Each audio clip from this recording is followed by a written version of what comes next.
Այրում են երիտասարդները Թուրքիայի և Ադրբեջանի դրոշները, դատապարտում ժխտողականությունը։ Հիշողության ջահն է նրանց առաջնորդում Հանրապետության հրապարակից դեպի Ծիծեռնակաբերդի բարձունք։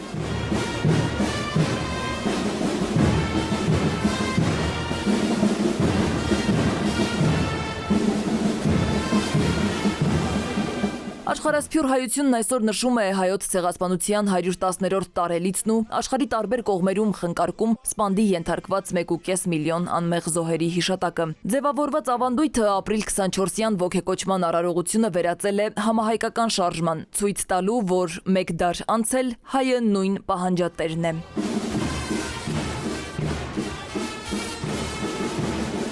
Ջահերով երթը ողբի երթ չէ, պահանջատիրության երթ է, ասում են ջահակիրները։ Երթը հայոց պատմության արյունոտ էջը թարմ պահելու չխամրող հիշողության մասին է։ Այս տարի երթի մասնակիցները Սողոմոն Թելիրյանի պատկերով շապիկներով են, հետնամասում էլ կարգախոսն է. «Զարկ, երբ հալածում են քեզ»։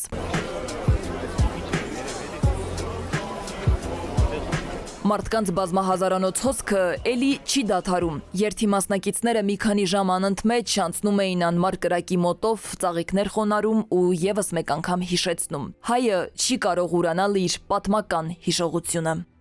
Մշտապես պահանջատերն է եղել եւ լինելու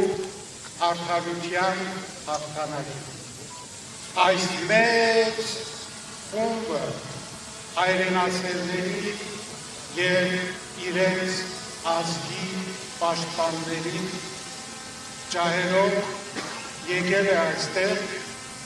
ոչ միայն պահանջելու, այլև մեր աղոթքը բարձրացնելու այլևս ճիշտ 10 տարի առաջ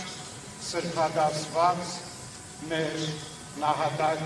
սրբերին։ Սվետլանա Ավդիշյան, ժամը լրատվական։